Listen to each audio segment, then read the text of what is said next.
The reason that I'm so happy to be here with Bianca and Mike and all the people at D10E is that it leads to friendships that I value with people all over the world. So I encourage you to come to other D10E conferences. So, okay, and the reason I'm here is because I want to make partnerships with people with both for-profits and nonprofits, scientific projects, publishing. I produce a lot of content. I published 9 articles this month and 40 minutes about crypto. So if you have interesting projects, even if there's no money involved and we don't have a business relationship, I still cover it. I do about half of my coverages for projects that I have some financial interest in, and about half that I have no financial interest. I just want to support the community. Okay, so let's see, where am I pointing this to make the slides move? The whole roots of this are in virtual game weapons and currency, mainly from Brock Pierce's work in World of Warcraft and World of Warcraft Gold. And so I wanted to come up with a game character that's most similar to what we're doing here. And I would say it's Star Augur Atreus, who's one of the guys in the latest release of World of Warcraft. And what he does is he scries other worlds, other different worlds. They're really hot, really cold, or whatever. And then he can bring them into being on his platform. And that's pretty much what we're doing, is we're imagining these new worlds, and then we're bringing them into being. And I had a very interesting discussion with William Quigley this morning, and he said that he wasn't happy with this Einstellung mindset, where people just thought the blockchain applies to everything else. But there's a reason we're talking about blockchain.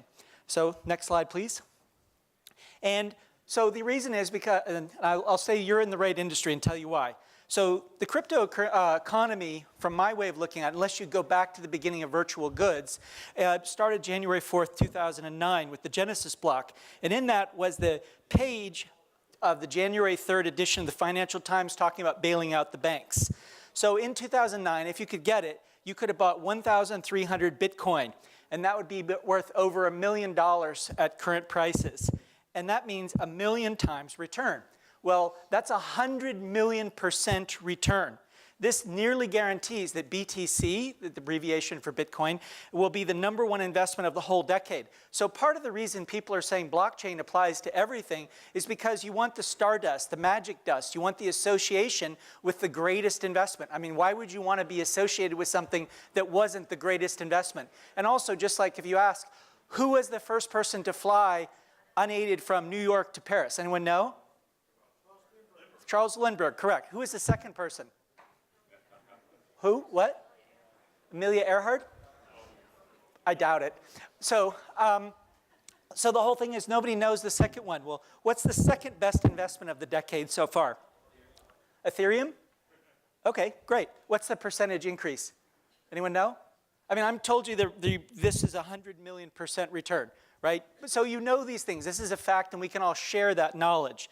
Now, there's lots of institutional capital flowing into the sector. And what's amazing about that return to 8,000 is it was done almost entirely by friends and family with almost no debt. Of that whole amount of all the money put into crypto, only 15%, according to a recent study by Coinbase, was based on credit, which is nothing compared to most previous booms. I mean, think about the automobile boom, how much it cost to build the Ford factories around Detroit and so on.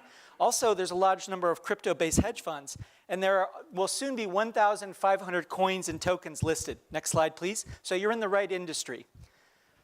And you're also in the right place at the right time. It's very easy to set up an account on Coinbase. So who has set up an account on Coinbase? Okay, who has not set up one? 1, 2, about 3 or 4 people. Okay, so it's easy to do. Set it up with $10, $20 or so. It's easy and fast to transfer BTC, Bitcoin, and ETH, Ethereum, to Binance. It takes about 5 minutes if you've done it. And it's easy and fast to trade Bitcoin or Ethereum for other crypto, because things like Binance are only with crypto. And it will shock you how fast they are. And it will shock you how liquid it is. And it will shock you how much information there is on the bid and ask. And when you go into this world, you go, whoa, this is a fast world. I've been living in a slow world. And reaction time matters. So a lot of things, if you really look at income, if you look at net worth, you can actually stratify it by IQ. So people who are homeless are often have below 90 IQ, and people who are basically have normal factory jobs are between 90 and 100 or so. And if you go up the income strata, the IQ changes. Now, that may sound horrible. It may sound like a horrible thing to say, but there are also studies that show that IQ can be changed 19 points within 6 weeks. It can be changed upwards, or if you're doing a lot of drugs, it can be changed downward in that period of time. Now, one thing that people don't tell you is that if you find a way to speed up your reaction time, or if you find a way to act quicker in your system, it acts as a substitute for IQ. And so going from the slow world of the banks to the fast world of crypto, you actually can have the equivalent of gaining 20 points of IQ. And there's an explosion of wealth. So sooner or later, people will catch up to this whole thing and will go, wow. So basically, working faster, having more liquidity, having more information allows us to have a greater, more liquid, more efficient economy. It's now, one thing that's also interesting is how fast these markets are coming together. So many of you might have heard that after Thanksgiving, when the young people went home and talked to their elders about Bitcoin and where things were going, 200,000 people got added that weekend in Coinbase. And then a few weeks later, Binance was adding 250,000 people an hour. Do you think when we set up stock markets or we set up options markets or commodities or metals or anything, they were adding 250,000 people an hour? This is the greatest crash course in capitalism in the history of the world.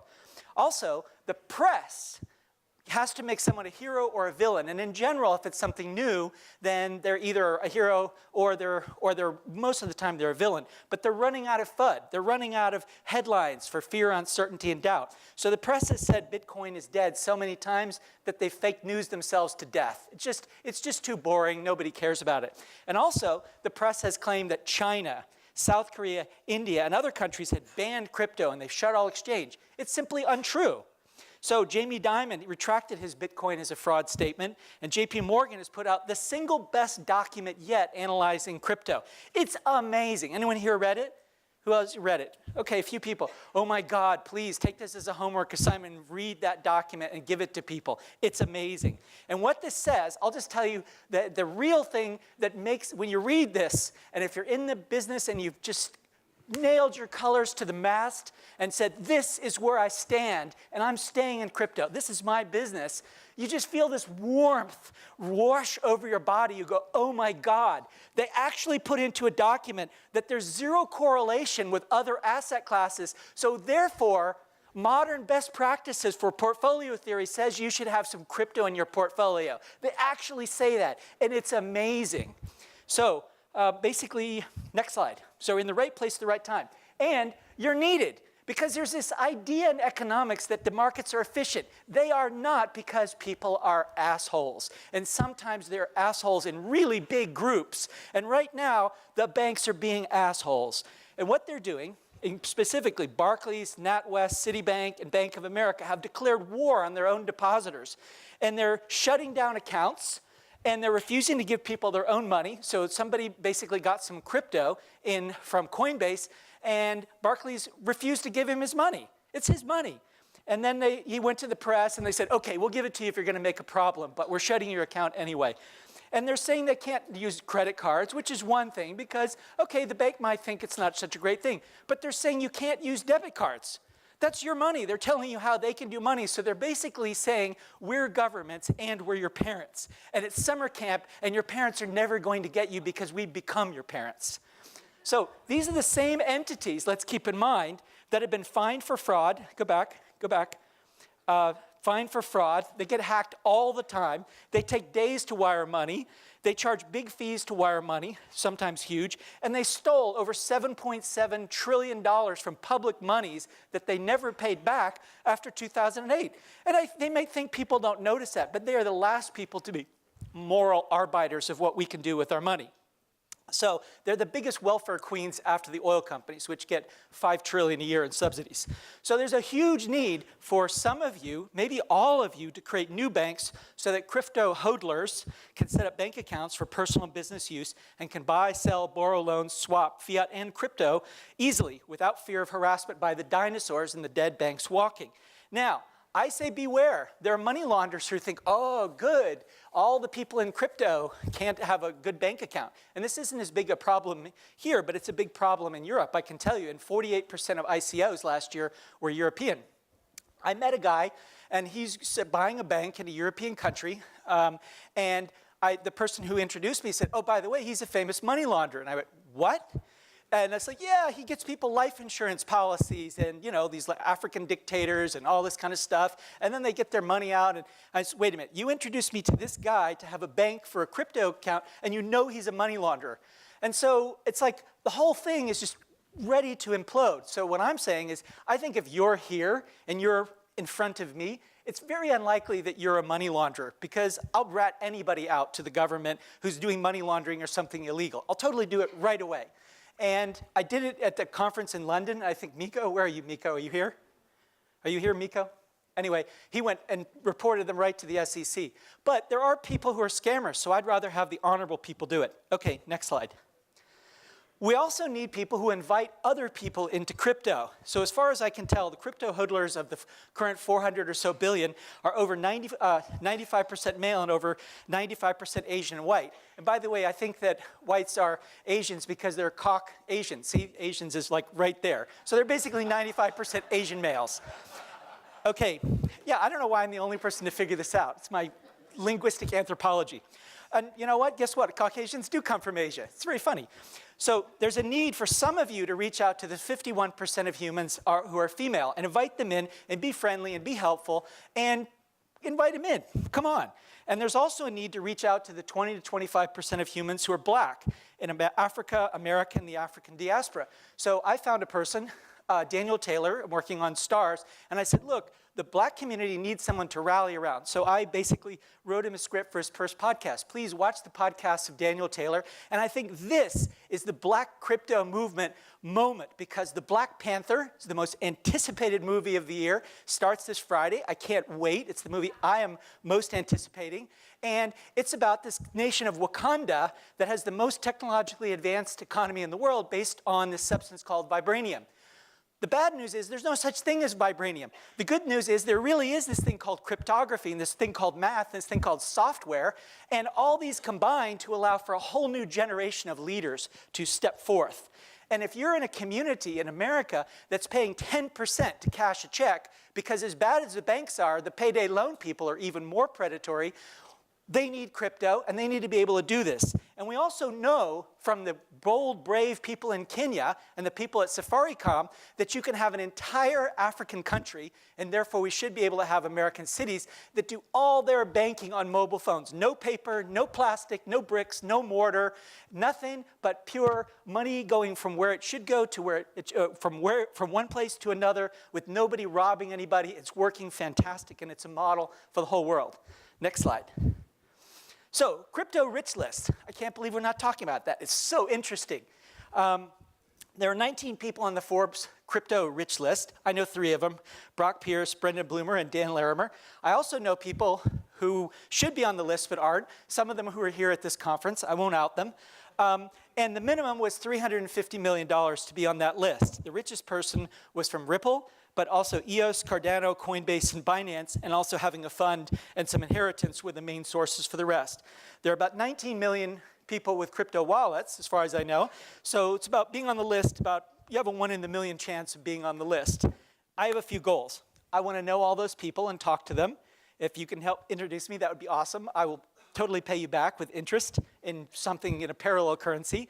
I want to help at least half the people get on the list. The people who are added to the list, let's say the list next year is 40 people, I'd like to be friends with at least 5 of them. And I'd also like to go on the list myself within 2 years or so. So if you ever want to talk about what it takes to be on the list, let me know. Quick question, who has read the list and read about that? So I highly recommend add that to your homework stack, because it's really interesting to know what's rewarded by this community. Now, what's missing on this list is people who are early in Bitcoin. That's fascinating to me. And you know why? Because a lot of the early people had no idea how valuable it was, and they lost it. And so I know of at least 6 million coins that are lost. So it isn't that there really is a supply of 16.33 million coins. It's more like 10 million. Next slide. Okay, this is a slide for putting the money, or this is the slide for putting money in perspective. And this, since that was put up, hi, thanks. So since that was put up, it's more like 48. So gold is valued at 48 times crypto. I did the calculation just before I stepped on stage. It's 48.8 times. So it's gone from when the slide was made a few months ago, where gold is 200 times the value of crypto, it's 48. You see a trend there? And then also it used to be that Bitcoin was half the value of Bill Gates. Now it's twice the value of Bill Gates. So you've had a flippening of one sort in there. And this is where it has to go. Now, I'm the person who's nailed my colors to the mast as a futurist and said that crypto recognizes crypto will be worth over 10 trillion. It's about 400 billion now. So it's got, it's got a long way to go. You're still at the beginning of it, and you're really lucky that everything is on sale right now. Yes. People talk about this tulip bulb thing. And then as I said in Bucharest, I would just want to go over this. That's just crazy. Because the tulip bulb craze was awesome. And you should be so lucky to have a tulip bulb craze in your country. First of all, it created the world's first and still oldest stock exchange. It created futures and options. It created the stock auction system, which is very useful. I don't know what that noise is. Maybe I should be more still. And also the creation of the world's largest flower market, the largest commercial building in the world until a new one is open. Anyone know what the new largest building will be? No, it's bigger. Anyone else? Tesla? Tesla what? Who said that? Oh my God, I'm in an audience of freaking geniuses. Yes, that is the correct answer. Well done. You guys will be on the Forbes crypto rich list within 3 years, I predict. So if you add up all the money in flowers that the Dutch have sold, it's trillions of dollars because it put in their consciousness, oh, flowers and plants are valuable. Let's take care of them. Let's build an economy. Let's do that. So virtual currencies are really valuable, and that's what we're learning from this moment. And finally, the Netherlands, I actually looked it up. It's 135th in land area, and it's number 2 for food exports and number 2 for agricultural exports. Okay, so now we get to my favorite subject, the Cambrian evolutionary explosion of altcoins. Yeah, what a great picture. So, Cambrian Explosion started 580 million years ago when unicellular life discovered multicellularity. Life explored the phase space and created all the body plans, biped, quadruped, centipede, millipede. There have been no new body plans since the Cambrian Explosion, only new brain plans. That's pretty phenomenal. So all these coins are basically just exploring the phase space, and after we're done, then we won't probably have any big new ones. So now's the time to go crazy and come up with your craziest idea, and maybe it will survive. So here's a couple things. DNA is the original blockchain. Many things in common with the blockchain we all know. DNA is the original digital object with persistence across time while keeping a complete record. And the blockchain is the second digital object with these properties. A long molecule that fits into a cell the size of the tip of a pin, but if you stretched it, if you unspooled it all out, it would come to about 6 feet, about this long, some little tiny thing. That's because it rolls up and it's compact. DNA has lasted for over 1 billion years, and it's a complete record of all the transactions, but the transactions are sexual reproduction, random mutation, natural selection. That's what it's recording. And a speciation, or creation of a new species. Wow, I feel so powerful. I make this noise by just flicking. Forks in the DNA blockchain. So the average life of a species is about 100,000 years, and because multicellular life has been around for 580 million years, we can calculate that 99.9% of all the species that have ever lived are extinct. So it's a pretty good bet that 99.9% of all these coins will either be acquired, and they can all be acquired, but they won't be living in their independent form forever. But unicellular life still exists. There are organisms that have been around for 1 billion years. The alligators came before the dinosaurs, and they're still here. Okay, I want to show you 3 price patterns that go with the Cambrian Explosion. This is called the massively bullish cup and handle pattern. You can see. This is the jaws of wealth that can mint many new decamillionaires. And this is the bullish downward pointing symmetrical triangles capable of launching price rockets. And this is from a guy named Heijin, crypto analyst. I think it's a brilliant way of looking at it. So there are patterns. This is math. It's based on cryptography. It's based on game theory. It's predictable in a way that most things are not. This is the current crypto market capitalizations as of lunchtime today. Now, I'm going to skip through this, Gibraltar, the crypto hub, but the basic thing that I say, if you're looking at it, is the most retweeted thing I put in as I was talking to the guys at the Gibraltar Blockchain Exchange, and I said, doing an unregulated ICO is like going naked into the rain and holding your mouth open. Because you don't know what's going to go in your mouth. You don't know what's going to happen to you. And you just put yourself at the mercy of the elements. And so I'm friends with Gordon Einstein, and I agree. But I think you should find a jurisdiction that's more friendly. So I'm an American. I was born in California. I'm on one side of my family, a fourth-generation Californian. And yet I'm in England right now, and my company's in Gibraltar because I'm doing what smart people do. I'm looking for the friendliest jurisdictions that want to catch people doing something right rather than go, ah, ha, ha. We didn't give you the rules, but we decided retroactively to fine you or put you in jail or whatever.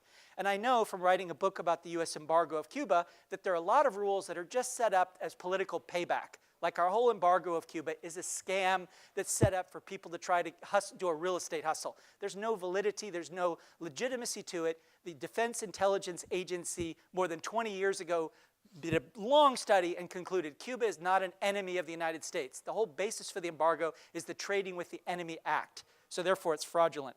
Well, right now you can't know how much influence Wall Street has, and if Wall Street feels like crypto is going to cut into their profits, and there are revealed documents from Santander and others where they're going, oh my God, we could have a complete collapse of profits. I'll give you an example. Let's just say that you're one of half the people in the world who are unbanked, and you have less than $200. Do you think a bank wants your business? Yes or no? Why? What? Risk? Keep going. Can't make any money. Okay, that's the right answer. Why? Well, specifically, guess how much it costs a bank to deal with just the regulation of handling an account? About $200 a year. So if you have $20 or $100 or whatever, the bank can't make money. They lose money on you, so they have to push you away. But then again, they can't discriminate, so they have to try all these scams. They have to push people away. That's okay. Let's do crypto banks, which don't have to have that and are regulated in Gibraltar or someplace where the regulation costs can be lower so the unbanked can be banked. Because in many cases, you can't get paid by people unless you have a bank account. Okay, so Gibraltar's a great place. I'll move on. Now, here's some of the visionary things. These are all areas that are still ready for you to come in and be on the Forbes crypto rich list. All of these areas are a place where you can make at least $350 million. Universal addressable identity, governance and voting on the blockchain, online education with credential and competence checking, 100% clean green energy by 2030, radical life extension, intelligence increase and de-addiction, artificial general intelligence, autonomous robots, drones, self-driving cars, microloans for Africa and developing world, which is a huge passion of mine, the metaverse, read Snow Crash, 3D world, open source medicine, it's a term I coined in 2010, portable medical records, consumer-to-consumer real estate, tokenization of financial assets. That alone right there is a $100 trillion opportunity. Accelerated liquidity for startups, banking all digital like we talked about, the Great Bazaar, letting anyone buy, sell, rent from anyone else through their mobile phone. It may seem like Amazon has that covered. They haven't even begun to have that covered. And the vanishing middlemen. So Civic is doing universal addressable identity, but there's enormous opportunities here because they still haven't figured out the simplest and easiest way to do it. Firon, Xavier Hawk, are you here? Okay, I would have given you a shout out. I just did their white paper a couple days ago. So, and this reminds me of one thing that I'm saying. The big thing that happened in 1776, the year that the Wealth of Nations was published and the rise and fall, the decline and fall of the Roman Empire, was the separation of church and state. We're about to see the separation of money and state, where people can choose their money. You don't like the dollar, the shit coin of the dollar? Great, choose the coin that you want. And separation of voting and state by 2025. The big one I'm not even going to put on here because I don't want to freak people out, but it's separation of government and state. You're going to choose your model of government. Also, online education with credential checking. So Academy has this for blockchain, but I've challenged them to use this amazing brain power that's in Academy to do online credential checking. If you can do that, that's the holy grail. You want to know if somebody can do the job? How do you check their credentials? How do you know they can do it online through your mobile phone? That doesn't exist. That's easily $1 billion for the entrepreneur who figures that out. 100% green energy by 2030. I have a whole TEDx talk on this. You can watch it. It's filled with ideas for making money. That's a $100 trillion opportunity right there. And there are 7 known solar industries. And if you add OTEC, ocean thermal energy conversion, this is the basis for Puerto Rico to make $200 billion in bonds because Puerto Rico can get so much OTEC. And I don't know why they haven't exploited it. Radical life extension, intelligence increase. So these guys at Lightstar Clinics have figured out how to take insane people and make them sane again. It's a very interesting process. Microloans for Africa. I'm working on this. This is my project in African potash. And then I just started being an advisor to something very cool, which is Nubicoin. And this is what I'll finish up with. And the basic idea of Nubicoin is these guys are influenced by Singularity University. They want to influence 1 billion people within 10 years. And I see David Orban, the creator of the Singularity University spinoff, the Network Society. Yes, you can talk about that later. Say it later.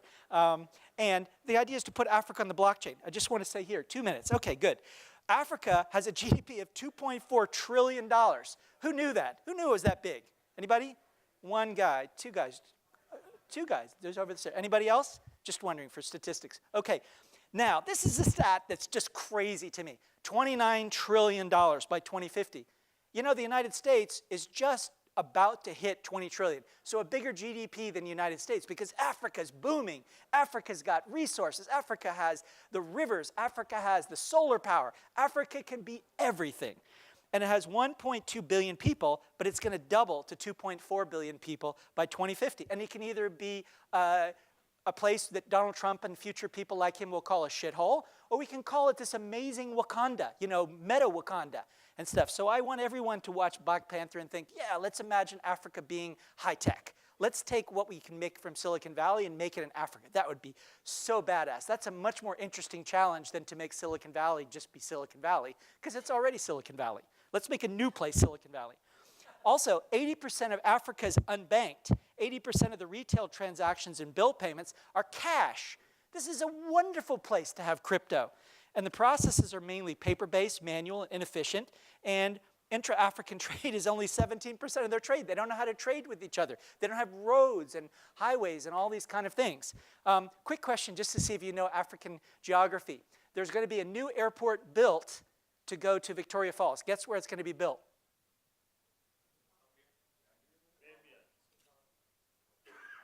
Namibia. Namibia. What? Yeah, no, but most people don't realize Namibia actually has this long arm. If you look at the map of Africa, it's fascinating. Okay, and now a lot of things. So they basically want to create sovereign digital currencies for Africa and digital assets and a whole bunch of areas.